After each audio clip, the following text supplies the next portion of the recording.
Selamat datang dan selamat menikmati. Tanggal 16 Mei tahun 261, hari di mana para demon menyerbu pertahanan terakhir umat manusia.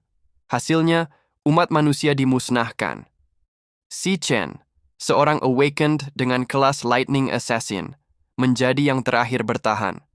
7 tahun lalu, beberapa Demon Lord tiba-tiba saja muncul di dunia manusia. Demon Lord Lan Yue memimpin ras demon menghancurkan dunia manusia dengan kekuatan menakjubkan. Saat Demon Lord menyerap kekuatan Si Chen, dengan kekuatan terakhirnya, Si Chen mengaktifkan skill ultimate Final Arc Light, meledakkan dirinya bersama dengan Demon Lord dan pasukannya. Secara perlahan, Si Chen membuka matanya. Si Chen mendapati kalau dia belum mati. Dan saat Si Chen melihat keluar jendela, dia melihat dunia yang belum dihancurkan dan para manusia hidup dengan damai. Setelah Si Chen melihat ke kaca, dia mendapati dirinya kembali ke universitas 10 tahun lalu. Tiba-tiba Si Chen mendapatkan notifikasi dari sistem. Si Chen secara perlahan mulai mengerti kondisinya sekarang. Dalam 3 tahun dari sekarang, Demon Lord akan mulai bermunculan. Demon Lord pertama, Wrath, akan membuka pintu neraka. Setelah itu, Demon Lord yang lain mulai bermunculan satu persatu. Itulah awal dari kehancuran, dan Si Chen kehilangan segalanya karena itu. Dengan kesempatan yang baru, Su Chen berencana mengalahkan Wrath demi mencegah terbukanya gerbang neraka. Su Chen kebingungan dengan fungsi sistem gluten yang muncul di hadapannya, dan juga status window yang mirip seperti video game. Su Chen tidak pernah melihat yang seperti ini di kehidupan sebelumnya. Hanya ada 1 dari 10.000 orang yang akan dibangkitkan. Di universitas tempat Su Chen belajar, hanya menerima murid yang berpotensi awakened. Tapi sayangnya, Su Chen tidak pernah dibangkitkan selama dia bersekolah di sana. Selama 4 tahun, Su Chen menjadi yang terbawah dalam rantai makanan, semua orang dapat menghajar Su Chen sesukanya. Itulah sebabnya Su Chen terbangun di rumah sakit. Kartu kelas Lightning Assassin muncul di hadapan Su Chen. Itu adalah kelas Su Chen di kehidupan sebelumnya. Sepertinya Su Chen terbangkitkan lebih cepat dari yang semestinya. Saat Su Chen akan mengganti kelasnya, Ma Long datang untuk mengecek keadaan Su Chen. Sepertinya selain Su Chen, tidak ada seorang pun yang dapat melihat layar sistem. Ma Long adalah teman sekamar Su Chen. Walaupun Ma Long sudah dibangkitkan, dia berada di bawah dalam rantai makanan. Di kehidupan sebelumnya, Ma Long mati mengenaskan pada hari ketiga kedatangan Demon Lord. Dengan melihat Ma Long, Su Chen benar-benar merasa kalau dia sudah kembali. Su Chen dan Ma Long menuju universitas karena hari ini akan diadakan tes ranking. Sembari berjalan, Su Chen mulai memikirkan sebuah rencana yang dapat menghindari kehancuran di masa depan. Selain itu, Su Chen juga harus mencari cara untuk menaikkan levelnya sendiri. Hanya ada satu cara bagi seorang awaken menaikkan levelnya, yaitu berburu monster di dekat dungeon. Tapi kebanyakan dungeon sudah dimonopoli oleh guild besar. Siapapun yang tidak berada dalam suatu guild tidak punya kesempatan untuk naik level. Untuk status, Su Chen masih belum paham bagaimana mereka membandingkan status Awakener dengan monster. Untuk membedakan perbedaan dalam power dan level, pemerintah menggunakan sistem ranking untuk para Awakener dan monster. Yang tertinggi S rank, sampai yang terendah E rank. Kebanyakan murid akan tetap dalam E rank selama bersekolah. Hanya beberapa yang berbakat atau mempunyai koneksi dengan guild akan naik menjadi D rank. Tiba-tiba saja sebuah bola basket mengenai muka Ma Long dengan keras. Ternyata berandalan yang bernama Gong Cheng melemparkan bola itu dengan sengaja. Gong Cheng menyuruh Si Chen dan Ma Long untuk membelikan minuman, tapi Si Chen menolaknya. Ingatan lama Si Chen perlahan mulai kembali. Gong Cheng dan yang lainnya selalu membuli Si Chen dengan alasan untuk membantu Si Chen terbangkitkan. Tapi seringkali, Si Chen dibuatnya sampai pingsan. Mendengar penolakan dari Si Chen, Gong Cheng dan yang lainnya mendekat. Menurut pandangan Si Chen, Gong Cheng dapat membuli yang lainnya, karena abang tertuanya adalah murid terkuat dan juga ketua OSIS. Sebenarnya kekuatan Gong Cheng dan yang lainnya biasa saja. Gong Cheng langsung memukul Si Chen, tapi Si Chen dapat menahan serangan Gong Cheng dengan mudah. Tangan Gong Cheng kesakitan, dan semua yang menonton tidak percaya dengan apa yang mereka lihat. Biasanya Si Chen akan babak belur, tanpa berani melawan sedikit pun. Melihat Gong Cheng yang masih akan terus menyerang, si Chen merubah kelasnya ke Lightning Assassin. Melihat si Chen memprovokasi, Gong Cheng maju menyerang menggunakan skillnya. Gerakan si Chen lebih cepat dan menghantam Gong Cheng duluan. Melihat Gong Cheng terpental karena satu pukulan, yang lainnya seakan tak percaya kalau itu si Chen, si lemah yang belum dibangkitkan. Walaupun Gong Cheng memerintahkan yang lainnya untuk membantunya, tetap saja tidak ada yang berani maju, apalagi menyerangnya. Gong Cheng mau tidak mau menyerang lagi sendirian. Kali ini si Chen menangkap lengan Gong Cheng dan meremukannya. Dengan pukulan yang bertubi-tubi dari si Chen, Gong Cheng terpental menabrak tembok dan akhirnya pingsan. Melong hanya bisa terdiam, bertanya-tanya, sejak kapan si Chen dibangkitkan? Dan seberapa kuat si Chen sekarang? Untuk saat ini, si Chen dapat menyimpulkan beberapa hal. Yang pertama, dia dapat berubah kelas kapanpun dan dimanapun. Yang kedua, walaupun sistem mengatakan kalau dia hanya level 1, tapi seperti yang diperkirakan, si Chen dapat mengalahkan Awakener level bawah. Dan sudah pasti kalau si Chen lebih kuat dari E-Rank. Tapi untuk rank pastinya masih sebuah misteri. Tapi ada satu hal yang menjadi pertanyaan si Chen. Dia sudah mengalahkan Gong Cheng, tapi mengapa statusnya tidak bertambah sama sekali? Apakah ada cara untuk mendapatkan XP dan menaikkan level? Si Chen terus menghajar Gong Cheng yang sudah tak berdaya. Ling Yu, wakil ketua OSIS datang dan berkata, "Kamu tahu kalau ini sekolahan bukan?" Walaupun dia yang memulai masalahnya, ia pikir hukumannya sudah cukup. Gong Cheng tidak akan berani macam-macam lagi dengan kalian berdua. Si Chen penasaran, mengapa anggota OSIS sangat melindungi Gong Cheng. Jika dia tidak mengintimidasi mereka sampai seperti ini, para pembuli akan terus mengganggunya. Pecundang terlemah di sekolah mulai menaiki tangga rantai makanan. Malong memberitahukan kepada teman sekamarnya, kalau si Chen sudah dibangkitkan, dan juga memiliki kelas Lightning Assassin yang sangat kuat. Meng Long juga menceritakan bagaimana si Chen menghajar Gong Cheng sampai tak berdaya. Xiang Zuo, salah satu si kembar, dan juga merupakan Awakener terlemah, tidak percaya dengan perkataan Meng Long. Xiang Yu malah mengira Meng Long sudah gila. Xiang Zuo berkata, ada alasannya mengapa kita berempat ditempatkan dalam satu kamar, karena kita berempat memiliki nilai tes terendah di seluruh sekolah. Dan dirinya peringkat keempat dari yang terakhir membuat ia menjadi jagoan di kamar ini.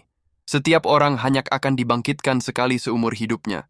Hanya ia satu-satunya kelas petarung di kamar ini, dan itu adalah fakta yang tidak dapat dibantahkan. Xiang Yu mengatakan kalau besok adalah penilaian terakhir sebelum ujian kelulusan.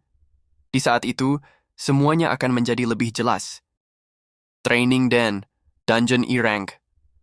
Gong Ting bersama dengan Lin Yue keluar setelah latihan seharian. Gong Cheng terlihat menunggu Gong Ting dan berkata, "Jika abang tidak melakukan apapun, ia tidak akan bisa tidur malam ini." Si Chen mempermalukan adikmu sendiri di depan semuanya. Sangat jelas kalau si Chen tidak menaruh hormat kepadamu. Gong Ting meyakinkan Gong Cheng kalau dia sendiri yang akan mengatasi masalah ini. Si Chen melakukan latihan lari dengan membawa beban. Latihan dasar bagi Awakener untuk membangun pondasi fisik yang kuat. Potensial Awakener terhubung langsung dengan kekuatan fisik mereka. Hanya tubuh yang kuat yang dapat bertahan dari batas kekuatan sebuah kelas. Tahun 2160, Demon King Wrath keluar dari dungeon dan turun ke dunia. Dalam sekejap mata, korban jiwa tidak terhitung lagi jumlahnya. Satu-satunya keluarga si Chen, adik perempuannya, mati di tangan Wrath. Itu adalah Wrath yang membuka gerbang neraka, membuat Demon King yang lain menginvasi dunia manusia. Objektif pertama si Chen adalah menghentikan Wrath. Wrath adalah akar dari kehancuran dunia. Si Chen mempunyai waktu 3 tahun sebelum kemunculan Wrath. Tiba-tiba HP si Chen bergetar dan terlihat adiknya, Si Yun yang menelpon. Sembari mendengarkan ocehan adiknya, si Chen berpikir, di masa depan yang hancur, ia berdoa ribuan kali, berharap semuanya kembali seperti semula. Walaupun ia harus mengorbankan segalanya, meskipun ia harus turun ke dasar neraka terdalam. Sekarang semuanya sudah dimulai dari awal lagi. Si Chen bertekad untuk bertambah kuat secepat mungkin, untuk melindungi semuanya yang ia sayangi. Secara perlahan si Chen mulai terbiasa dengan tubuhnya. Walaupun fisiknya lemah, tapi tubuhnya jauh lebih muda. Sekarang Si Chen harus mengatasi masalah selanjutnya. Jika Si Chen ingin naik level, dia harus pergi ke dungeon. Tapi kebanyakan sudah dimonopoli oleh guild besar. Kecuali orang itu punya koneksi atau berbakat, untuk orang biasa tidak ada kesempatan untuk bertambah kuat. Dan juga, apa itu kemampuan gluten? Saat Si Chen tertidur, sistem gluten diaktifkan. Si Chen terbangun dan mendapati dirinya di suatu tempat yang dia tidak ketahui. Si Chen melihat sebuah tower dan berpikir ini semua hanyalah mimpi belaka. Tiba-tiba muncul sekumpulan monster. Si Chen merespon dengan mengganti kelasnya. Insting Si Chen mengatakan untuk membunuh semua monster itu. Dengan kekuatan Si Chen yang sekarang, para monster itu hanyalah pemanasan baginya. Semuanya terasa nyata, tidak mungkin kalau ini adalah mimpi. Dan yang terpenting, Si Chen mendapatkan XP dan levelnya naik. Setiap naik level meningkatkan status 5 poin. Si Chen menemukan dungeon di mana dia dapat berlatih sendiri. Saat bos Gravehound muncul, Si Chen tidak takut dan ragu. Dia berpikir kalau ini kesempatan untuk mengetes kemampuan yang sebenarnya. Bos memberikan XP lebih banyak daripada monster biasa. Si Chen mendapatkan 2 level hanya dalam sekejap. Saat Si Chen melihat menu Devour, dia tidak berpikir 2 kali dan langsung melahapnya. Setelah melahapnya, monster itu berubah menjadi kartu. Dengan kartu itu, Si Chen dapat merubahnya menjadi kelas miliknya. Terlintas dalam ingatannya, skill itu terlihat sama dengan skill milik Demon King Lan Yue. The Power of Gluttony, yang aslinya milik Lan Yue, sekarang menjadi milik Si Chen. Kelas yang orang-orang bangkitkan mempunyai kelebihan dan kelemahan. Tapi ada satu aturan yang tidak akan berubah. Setiap orang hanya terbatas dalam satu kelas saja. Tapi sekarang Si Chen mempunyai 2 kelas. Si Chen mulai berpikir, jika dia melahap semua monster, dia akan mempunyai kelas tak terbatas. Saat Si Chen memperhatikan sekeliling untuk mencari petunjuk, tekanan yang sangat besar menyelimuti seluruh tempat itu. Muncul bos monster lainnya. Bos itu berkata, "Kamu akhirnya sampai di sini." Ia sudah menunggu Si Chen untuk waktu yang sangat lama. Pemerintah menetapkan ranking sistem untuk Awakener dan monster berdasarkan kekuatan tempur mereka. Di kehidupan sebelumnya, Si Chen hampir mati mencoba meraih S-rank. Tapi saat ini kekuatan Si Chen baru setara D-rank. Dan yang berdiri di depannya adalah S-rank boss. Perbedaan level mereka terlalu besar, dan status mereka terbentang sangat jauh. Si Chen berusaha mencari tahu dungeon macam apa ini, dengan adanya monster S-rank di sini. Dan juga bos itu mengetahui nama Si Chen. Saat mereka bertukar serangan beberapa kali, Si Chen sadar kalau bos itu punya banyak kesempatan untuk membunuhnya. Setiap serangan bos melewati titik vital, bos itu seakan-akan sedang bermain-main dengannya. Sepertinya bos itu ingin Si Chen menyerah dengan sukarela.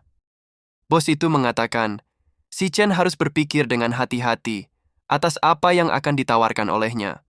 Maukah Si Chen menetap di sini dan menjaga Tower of Darkness bersama dengannya? Tidak banyak kesempatan yang seperti ia tawarkan kepada Si Chen. Si Chen menjawab, apapun yang terjadi, tidak mungkin dirinya akan menetap di lubang neraka ini.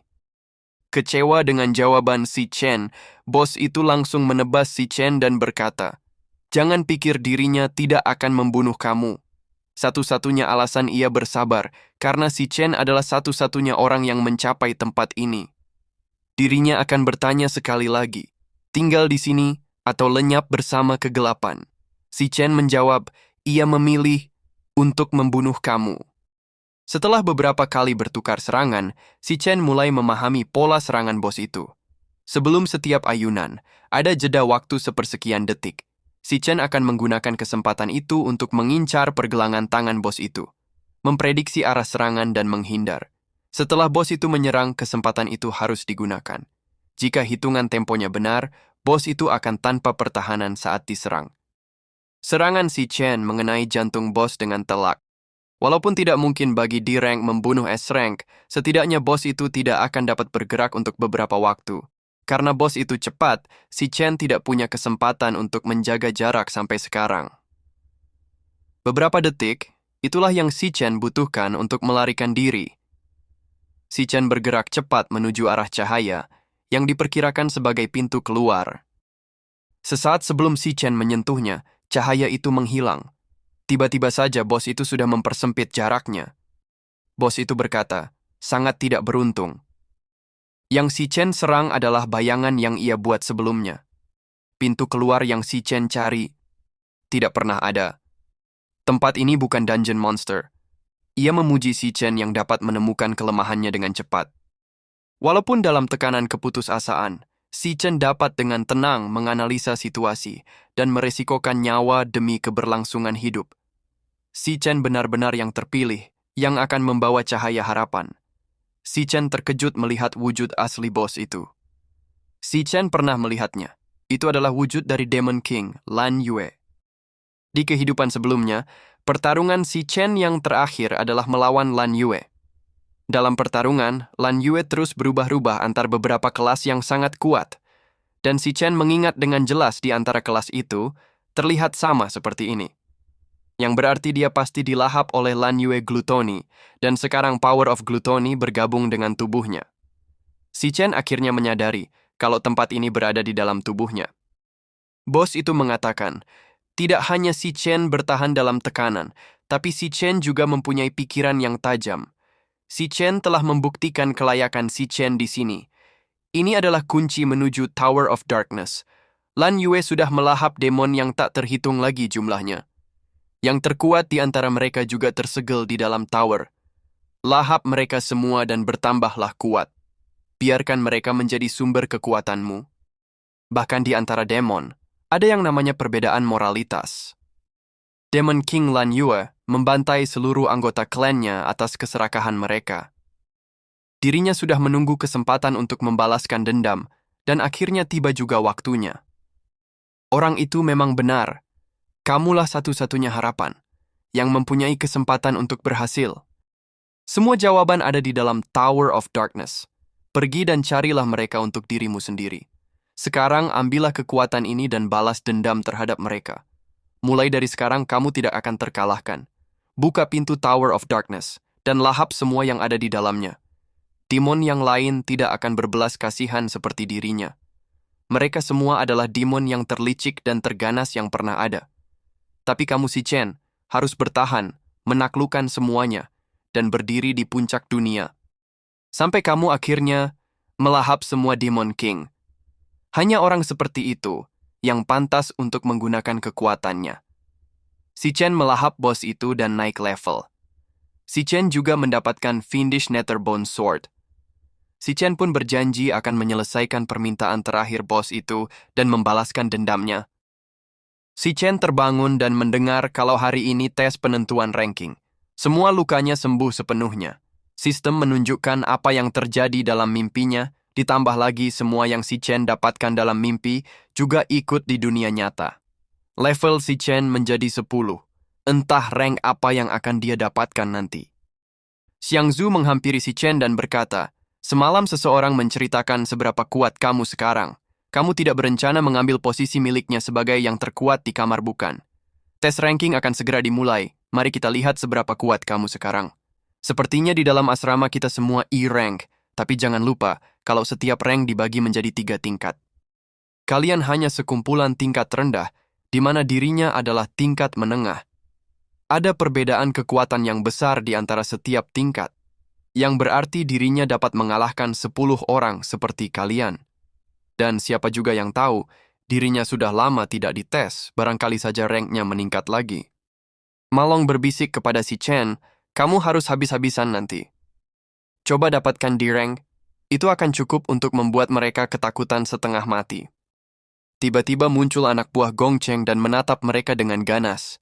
Saat mereka melihat Si Chen, sikap mereka langsung melunak dan sopan menyapa Si Chen. Lalu ada seseorang dari anggota OSIS memanggil Si Chen, orang itu bernama Qiang Di. Qiang Di berkata, ia mendengar kalau Si Chen ada sesuatu dengan Gong Cheng kemarin. Tidakkah Si Chen tahu kalau Gong Cheng adalah adik dari ketua OSIS kita, Gong Ting? Dirinya mempunyai penciuman yang tajam. Ia dapat mengenali aroma dari seorang yang kuat. Tapi dari Si Chen, ia mencium bau pecundang yang tidak berarti apa-apa. Si Chen dengan santai bertanya kepada Qiang Di, apakah kamu seekor anjing? Qiang Di langsung marah mendengar ejekan Si Chen, tapi Gong Ting muncul dan menghentikan Qiang Di. Gong Ting berkata, Ia sudah menginvestigasi kejadian itu dan memutuskan kalau Gong Cheng yang bersalah. Gong Cheng akan membayar atas kesalahannya sendiri. Si Chen tidak merespon sama sekali perkataan Gong Ting, membuat suasananya menjadi canggung. Terdengar pengumuman kalau pengukuran rank akan segera dimulai. Mendengar itu Gong Ting bersama Qiang Di menuju tempat pengukuran. Ling Yu bersama dengan kepala sekolah memperhatikan dari atas tempat pengukuran rank. Ling Yu memberitahu kepala sekolah kalau pengukuran kali ini pasti akan ada sesuatu yang menarik. 1 jam kemudian, giliran Xiang Zuo yang akan diukur ranknya. Pengukuran individu diukur dengan menggunakan Artificial Monster Dungeon yang dapat menyerap energi. Awakener harus mengeluarkan tenaga penuhnya ke arah Magical Core. Kemudian Magical Core akan mengantarkan pembacaan energi menuju layar equipment yang ada di luar. Akhirnya pembacaan energi akan ditampilkan di layar.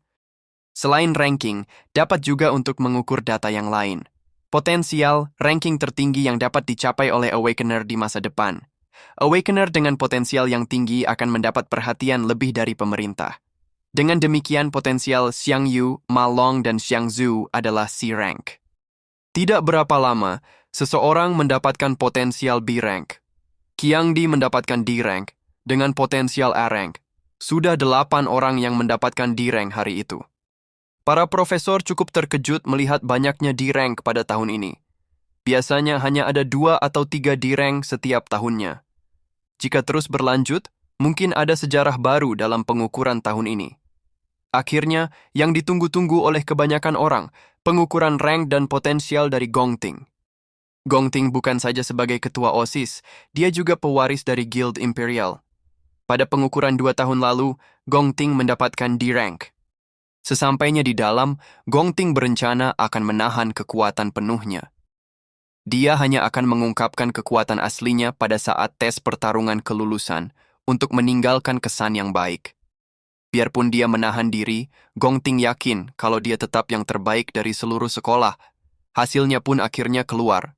Gong Ting mendapatkan D-rank dengan potensial S-rank. Gong Ting menjadi orang pertama dalam sejarah sekolah yang mendapatkan potensial S-rank. Para profesor berkata, hasilnya sudah dikonfirmasi, Gong Ting mendapatkan potensial S-rank. Awakener dengan potensial S-rank adalah harta bagi sebuah negara. Mereka akan mendapatkan perhatian khusus dan perlindungan dari pemerintah. Dan juga Gong Ting adalah pewaris dari Imperial Guild, ini akan menjadi berita nasional utama. Yang kepala sekolah Yuan Long berkata, pengukuran tahun ini menghasilkan banyak talenta berbakat. Kamu tentunya sudah tahu kalau Gong Ting akan mendapatkan S-rank, itulah sebabnya kamu datang. Ling Yu berkata, tidak, dirinya datang bukan hanya untuk menonton Gong Ting. Dibandingkan dengan Gong Ting, ia lebih penasaran dengan hasil pengukuran si Chen. Qiang Di berkata, oi pecundang. Semoga asramamu terlihat baik. Saat hasilmu keluar, berdoa saja agar itu tidak I-rank. Jika itu terjadi, maka asramamu akan penuh dengan pecundang. Kalian akan menjadi bahan tertawaan di seluruh sekolah. Grup pecundang seperti kalian hanya akan berakhir mempermalukan diri kalian sendiri jika muncul di ujian akhir pertarungan. Akhirnya, tiba juga giliran si Chen. Saat berada di dalam, si Chen berpikir, untuk saat ini, cara terbaik bagi seorang Awakener untuk mengamankan masa depan adalah dengan bergabung dengan guild tingkat tinggi. Dan untuk kebanyakan orang, satu-satunya kesempatan untuk menunjukkan kemampuan mereka kepada guild tingkat tinggi adalah saat ujian akhir pertarungan. Ujian akhir pertarungan terdiri dari tim yang berisi 10 anggota. Mereka bebas memilih siapa yang akan menjadi rekan mereka. Tim yang biasanya mendapatkan peringkat pertama akan langsung mendapat undangan perekrutan dari guild paling ternama, Imperial Guild. Itulah mengapa pengukuran rank tidak hanya membantu Awakener menentukan rank mereka, tapi juga mencari rekan untuk ujian akhir. Dalam lingkungan yang seperti ini, tim terkuat dapat dengan mudah terbentuk dan demikian juga dengan tim terlemah. Yang kuat bekerja sama, yang lemah dikumpulkan untuk dieliminasi. Itulah hukum alam yang berlaku. Qiang Di menyarankan agar mereka pergi saja, semenjak yang tersisa hanyalah sampah semua. Gong Ting pun menyetujui saran yang Qiang Di berikan. Tiba-tiba saja rank si Chen muncul, di rank high tier. Hasil si Chen membuat tim pecundang bersorak-sorai, seakan-akan ada harapan baru bagi mereka semua. Gong Ting pun tidak jadi pergi setelah melihat itu. Di dalam ruangan, sistem Magical Core mendeteksi anomali. Pengukuran menjadi tidak akurat, dan si Chen diminta untuk mengukur ulang. Si Chen berpikir, sebelumnya ia hanya menggunakan tubuhnya saja, belum mengganti kelasnya. Sepertinya level 10 setara dengan High Tier D rank. Selanjutnya, mari coba dengan kelasnya yang paling lemah. Rank si Chen langsung naik menjadi Mid Tier C rank. Sistem mendeteksi anomali lagi di dalam Magical Core. Karena pengetesan tidak akurat, si Chen diminta untuk melakukan tes lagi. Si Chen sudah mulai mengerti kalau kedua kelas yang lainnya pasti di atas C rank. Si Chen mengganti kelasnya menjadi Abyssal Fiend. Melihat si Chen, Magical Core semakin berdetak tidak beraturan. Di luar ruangan, langit menjadi gelap dan awan bergemuruh di atas ruangan pengukuran rank. Layar pengukur menunjukkan hasilnya, S rank. Tapi perlahan muncul S satu lagi, dan satu lagi menjadi Triple SSS rank.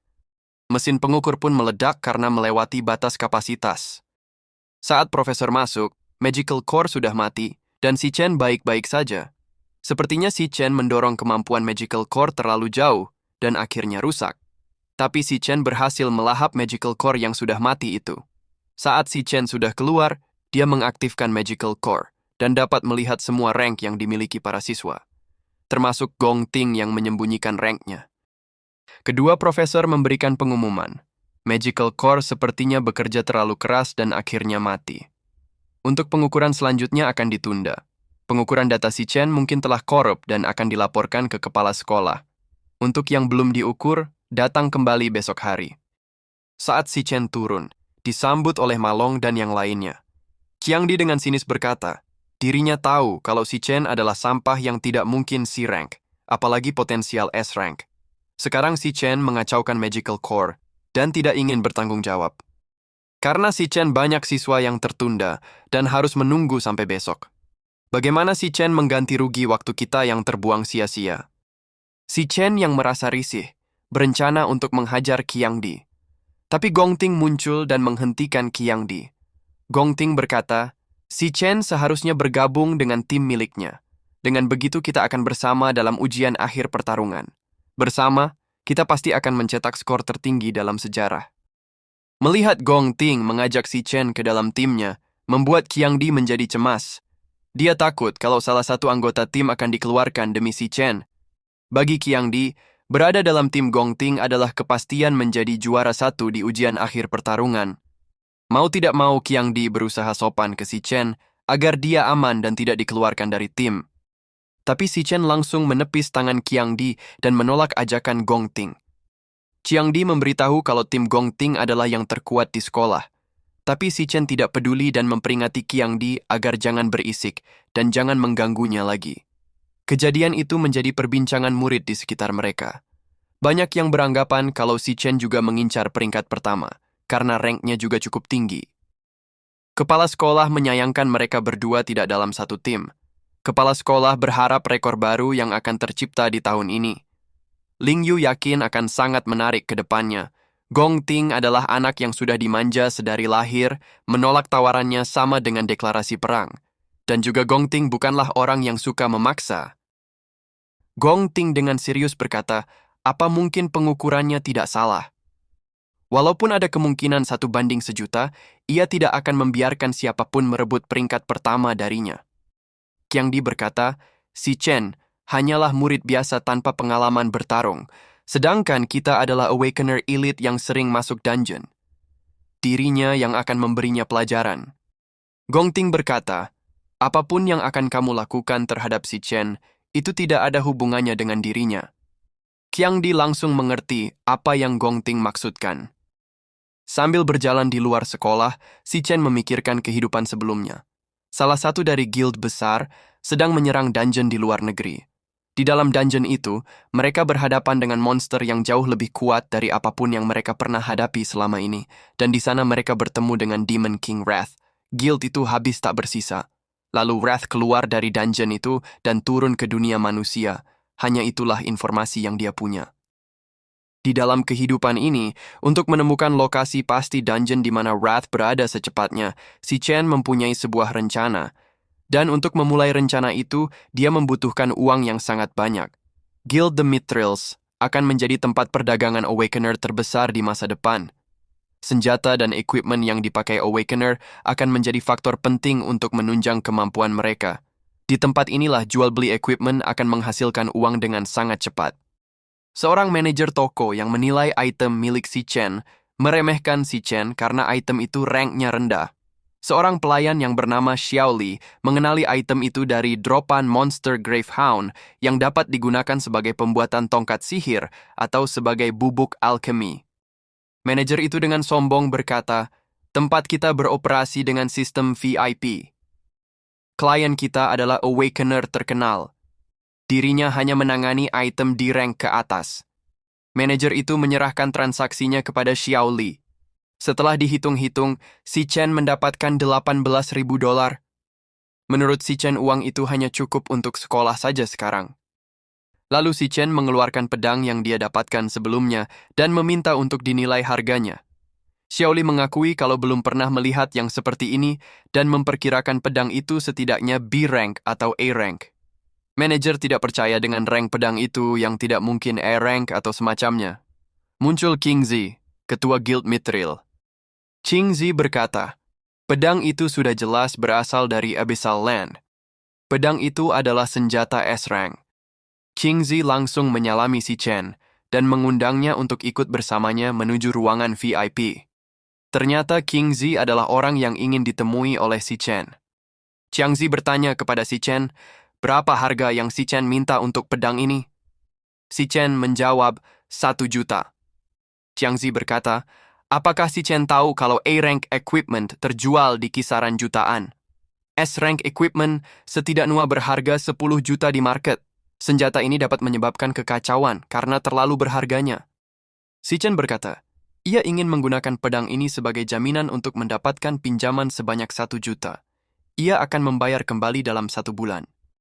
Mendengar perkataan si Chen membuat Qiang Zi berpikir, apakah normal bagi anak kuliahan menggunakan S-rank sebagai jaminan? Sepertinya si Chen tidak berniat menjual pedangnya, dan si Chen lebih bijaksana untuk anak sepantaran umurnya.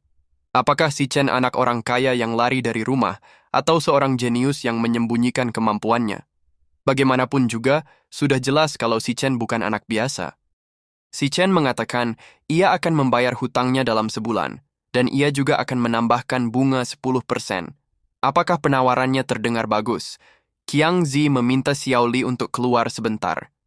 Qiang Zi mengatakan, jika dirinya tidak salah, si Chen adalah siswa di National Awakener University yang akan segera lulus. Berdasarkan yang ia tahu, National Awakener University akan menggelar ujian kelulusan. Pada tahun ini, ujian akan dilangsungkan tepat dalam 1 bulan dari sekarang. Hadiah yang akan diberikan untuk peringkat pertama tepat 1 juta, yang mana berbanding lurus dengan penawaran si Chen tentang hutang dan waktu pembayaran. Tampaknya si Chen sangat percaya diri akan mendapatkan peringkat pertama. Si Chen hanya perlu menunggu 1 bulan untuk mengambil uang hadiahnya, tapi si Chen ada di sini menawarkan senjata langka ini sebagai jaminan. Itu menandakan kalau si Chen sangat butuh uang dan tidak akan meresikokan senjata ini jika saja tidak terdesak. Kalau begitu, dirinya akan memberikan pinjaman 1,5 juta dengan bunga 0%. Anggap saja ini awal dari pertemanan kita. Dan tenanglah aja, ia akan menjaga apa yang terjadi hari ini menjadi rahasia kita saja. Dan ingat, jika si Chen ingin menjual atau membeli sesuatu di masa depan, tolong ingat tempat kami sebagai pilihan utama. Ia akan memberikan harga yang bagus. Mendengar perkataan Qiang Zi membuat si Chen tersenyum dan berpikir, hanya dengan beberapa detail Qiang Zi dapat membaca situasi dan kebutuhannya. Daripada mengambil keuntungan dari situasinya, Qiang Zi malah memberikan dirinya syarat untuk kerjasama jangka panjang. Tidak aneh kalau Qiang Zi membuat Mithril Exchange menjadi kelas dunia di masa depan. Untuk mengalahkan Wrath, ia tidak bisa hanya bergantung pada kekuatannya sendiri. Itulah mengapa dirinya membutuhkan rekan yang dapat dipercaya. Setelah transaksi selesai dan si Chen mendapatkan uangnya, Qiang Zi menawarkan si Chen equipment untuk dipinjam selama ujian akhir. Walaupun equipment toko itu tidak ada yang sebagus milik si Chen, Qiang Zi dengan tulus menawarkan bantuannya. Tapi si Chen menolaknya dengan sopan dan mengeluarkan pedang yang lainnya. Dengan transaksi yang sukses dan mendapatkan klien penting, Xiao Li diangkat menjadi supervisor. Selanjutnya si Chen pergi menuju terminal bus untuk menjemput adiknya. Di kehidupan sebelumnya, si Chen mengalami krisis finansial selama beberapa waktu. Setelah lulus, si Chen tidak dapat bergabung dengan guild karena dia belum terbangkitkan. Si Chen berjuang mengambil pekerjaan sampingan hanya untuk bertahan hidup dan membayar sewa rumah. Adiknya dan si Chen harus hidup sangat hemat demi bertahan hidup. Adiknya, si Yun, yang mendapatkan undangan dari sekolah seni terkenal, harus menolak undangan itu.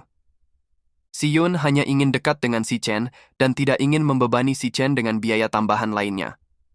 Si Chen yang melihat adiknya langsung terharu karena baginya sudah 7 tahun sejak dia terakhir melihat si Yun. Si Chen langsung memeluk si Yun dengan erat. Si Yun yang merasa ada yang aneh dengan si Chen langsung melepaskan pelukannya. Si Chen yang melihat senyum si Yun berjanji tidak akan membuat adiknya sengsara lagi di kehidupan yang sekarang.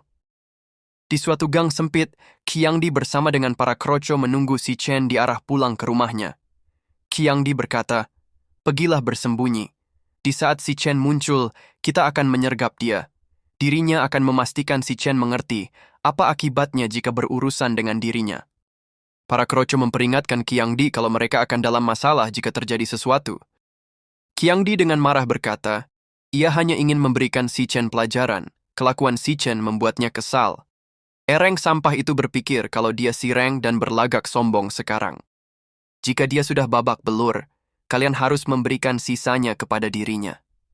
Si Chen tidak akan dapat lulus setelah ia memberikan pelajaran. Dirinya adalah asasin terbaik di seluruh sekolah.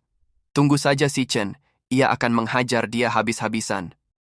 Si Yun khawatir dan bertanya, mengapa si Chen berlaku aneh belakangan ini? Apakah si Chen stres karena ujian akhir? Biasanya hal-hal seperti itu tidak akan membuat si Chen emosional. Apapun yang terjadi, si Chen harus semangat dan terus maju. Hidup adalah perjalanan, dan suatu hari akan berubah cepat atau lambat. Perkataan Si Yun membuat si Chen berpikir kalau adiknya sangat peka. Si Yun menangkap ada sesuatu yang berbeda saat bertemu dengannya. Si Yun masih belum tahu kalau dirinya sudah dibangkitkan, dan juga berpikir kalau ia kekurangan uang.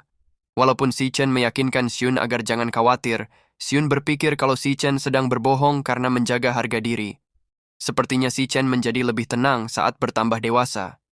Dari sudut gang, Qiangdi beserta anak buahnya sudah mengintai si Chen. Karena daerah itu tidak ada CCTV, Qiangdi merasa kalau sekarang adalah waktu yang tepat untuk menyergap si Chen. Insting si Chen langsung merasakan ada sesuatu. Si Chen mengenali kalau mereka berasal dari anak-anak OSIS. Si Chen mengeluarkan earphone dan memakaikannya ke telinga Si Yun dan meminta Si Yun mendengarkan lagu baru favoritnya. Si Yun tanpa curiga mendengarkan lagu yang diberikan oleh si Chen kepadanya.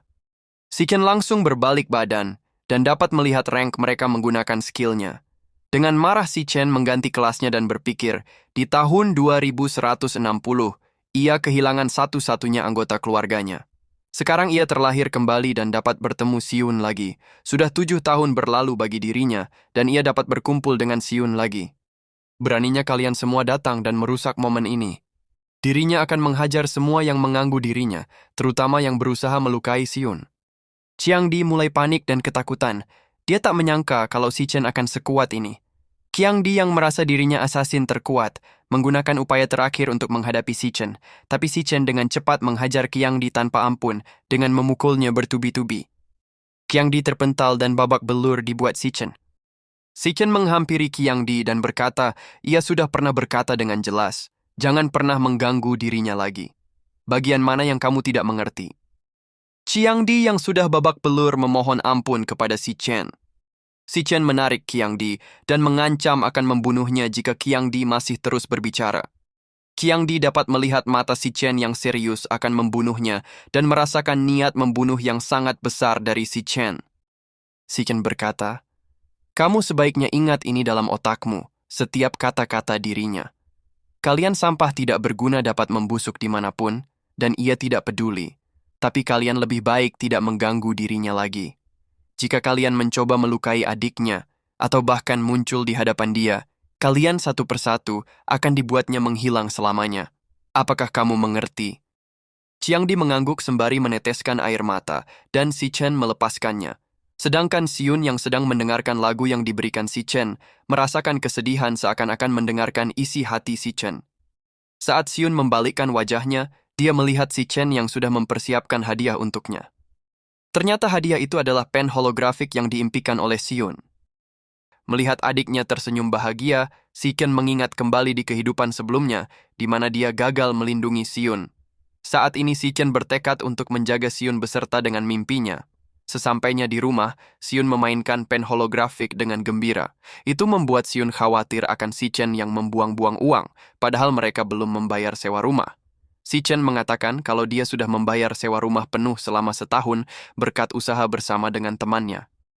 Siun tahu kalau Si Chen berbohong kepadanya, tapi Siun ikut senang melihat Si Chen yang sudah lama tidak tersenyum bahagia.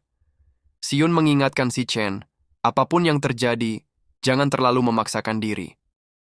Gong Ting berkata, Qiangdi terluka berat, lebih dari setengah tulangnya retak. Bahkan dokter terbaik tidak dapat menyembuhkannya dalam waktu 1 bulan. Ia tak percaya kalau Qiangdi benar-benar mencari masalah dengan Si Chen, walaupun pada akhirnya dia babak belur. Ling Yi mengingatkan Gong Ting kalau Qiangdi sepertinya tidak dapat mengikuti ujian akhir. Tapi Gong Ting hanya menganggap Qiangdi sebagai beban tim, dan tim akan lebih baik tanpanya. Gong Xian, direktur universitas menghampiri Gong Ting dan berkata, ia sudah mengkonfirmasi hasil pengukuran rank. Si Chen benar-benar C rank. Si Chen adalah satu-satunya murid di seluruh sekolah yang ranknya lebih tinggi dari Gong Ting. Ayah Gong Ting sudah mengundang wakil aliansi yang secara pribadi akan mengawasi performa Gong Ting di ujian akhir. Pastikan tidak ada seorang pun yang akan merebut tempat Gong Ting sebagai peringkat pertama. Ia akan meminta Ling Yi untuk mengisi kekosongan dalam tim jika dibutuhkan. Gong Ting berkata, Paman, kamu terlalu berlebihan. Apakah Paman pikir dirinya akan menggunakan seluruh kekuatannya pada pengukuran ranking? Tenang saja, ia akan memastikan semuanya tahu siapa yang terkuat di ujian kelulusan. Pada saat mandi Si Chen berpikir, sekarang masalah keuangan sudah terselesaikan. Dirinya harus memulai rencananya setelah kelulusan. Langkah selanjutnya adalah mengamankan uang 1 juta hadiah kelulusan dan membayar hutangnya kepada Qingzi. Ia harus menghormati kontraknya dengan Qingzi. Lagi pula, akan banyak hal yang ia butuhkan dari Qingzi di masa depan. Sudah kurang dari sebulan sampai acara kelulusan. Dirinya perlu menaikkan beberapa level. Di saat pengukuran menunjukkan kalau kelas terlemahnya Gravehound adalah C rank. Kelas terkuatnya Abyssal Fiend tidak dapat ditampilkan. Walaupun Abyssal Fiend adalah S rank, dirinya belum dapat memaksimalkan potensialnya. Dan dirinya juga belum yakin seberapa kuat kelas itu. Pada akhirnya 2 kelas yang lainnya tidak diketahui. Mari coba kedua kelas itu sekarang. Apa yang ada di dalam tower, dan apa yang akan muncul di hadapannya. Jangan lupa untuk subscribe, komen, like, dan share-nya ya teman-teman. Supaya tidak ketinggalan konten menarik Mimin selanjutnya. Thank you.